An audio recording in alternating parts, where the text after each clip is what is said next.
Well, I think it shores up a weakness that Comcast has had, which is they're basically dependent on U.S. revenue, and only 9% of the revenue comes from outside this of takes it to 25%. Yeah, which is a big deal for them. It's a setback for Disney, but Disney's bigger objective, is competing against Netflix.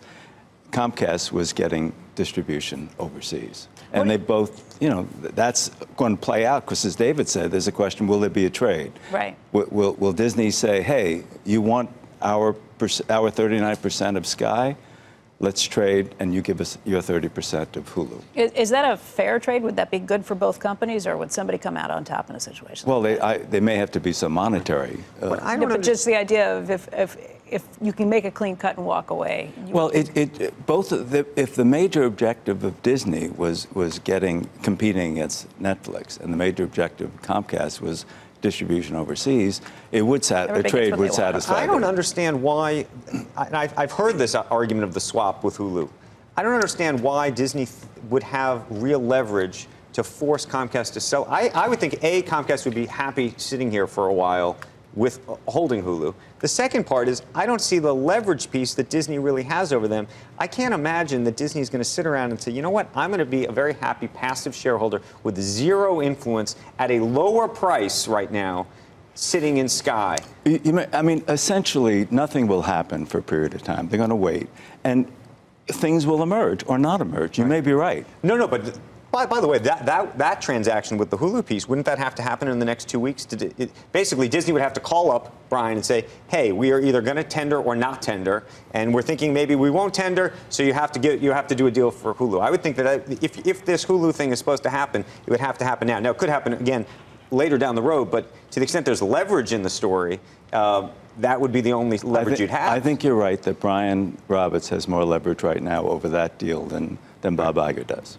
Interesting. What about Andrew's earlier point? This is a question we've kicked around for a couple of months here. Just the idea that strategically, it may not have been what Brian set out to do, but by forcing Disney to pay more for the Fox assets, it essentially hobbled them when it came to how much they could bid for Sky. Yeah, but, Roberts has other weaknesses he's got to deal with, and one of them is the eroding cable.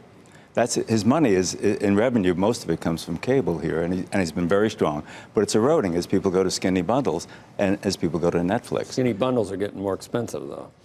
They are, but also a lot of young people don't even go to a bundle at all, right. Skinny or fat. And the broadband stuff is strong too. Netflix has 150 million customers around the world. That's a big deal. Well, Hulu loses so much money at this point. And has only 20 million customers, right? What do you think? Craig Moffett was on the program in the last hour and talked about this idea that to make the Sky transaction work, Comcast long-term is going to have to build or create its own version of a Netflix or a Hulu, some kind of streaming content service, so that you're able to truly leverage the various distribution platforms. You get into and what that ultimately costs. But that raises the innovator's dilemma right there. I mean, the problem that a cable company like Comcast has is that their legacy business, cable business, if you move into streaming, you're undermining the heart of your current business. The question is how long that business stays profitable and stays strong. And what we've seen recently, at least from earnings, have been pretty strong. I guess you're going to be watching upcoming earnings very closely to see how that underlying business is. Yeah, but I think clearly over the period of time, streaming is the future, and cable is a declining asset. Over a period of time. It's declining much more slowly in Europe, say, than it is in the U.S., but it's declining. The competitive landscape in Europe is one that's been described as kind of like the good old days of what we used to have here in the United States. Obviously, many more competitors here. How do you kind of weigh those things? I mean, what is happening here will happen in Europe and elsewhere. It just happens in different pace. Newspapers, for instance, are much stronger in Japan and other places than they are in the U.S. So we have accelerated our decline more quickly in a lot of places, including cable and others. But it will happen in the rest of the world. Streaming is the future. The internet television is the future.